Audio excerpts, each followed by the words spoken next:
Bus trend കാരണം ഈ പാവപ്പെട്ട മനുഷ്യനെ കൊലക്ക് കൊടുത്ത പന്ന കഴിവറ മോളെ കഴിഞ്ഞില്ലേ? നിന്റെ കടി അങ്ങ് മാറി കിട്ടിയില്ലേ? ഇപ്പൊ നീ നന്നായിട്ട് അങ്ങോട്ട് റീച്ച് ആയില്ലടി. നിന്റെയൊക്കെ റീച്ചിന് വേണ്ടി ബലിയാടായിട്ടുണ്ടല്ലോ ആ പാവപ്പെട്ട ചേട്ടന്റെ കുടുംബമാണ്. ആ കുടുംബത്തിന് നഷ്ടപ്പെട്ടു പോയ ചീത്തപ്പേര് തിരിച്ചിട്ട് കൊടുക്കാൻ നിനക്ക് പറ്റുമോ? നിന്റെയൊക്കെ ഒരു ധാർഷ്ട്യമുണ്ട്.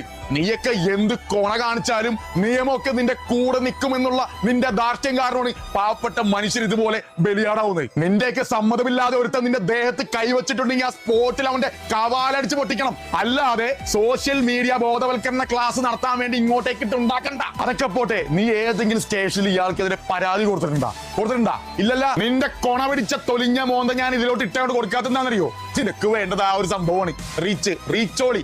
നടക്കൂലടി. എന്റെ പൊന്ന് പെങ്ങന്മാരെ, നിങ്ങൾ മേത്തൊരുത്തൻ കൈ വെച്ചിട്ടുണ്ടെങ്കിൽ ആ കൈ അങ്ങോട്ട് വെട്ടിയെടുക്കാനുള്ള ആംബിയറെങ്കിലും കാണിക്കണം. അറ്റ്ലീസ്റ്റ് നിങ്ങൾ അടുത്തുള്ള ആളോട് പരാതിപ്പെടാനുള്ള ചങ്കുറ്റെങ്കിലും കാണിക്കണം. അല്ലാതെ വഴി ഒക്കെ പിടിച്ച് എന്നെ തൊട്ടേ എന്ന് പറഞ്ഞു കഴിഞ്ഞാൽ ഇതായിരിക്കും അവസാനം സംഭവിക്കുക.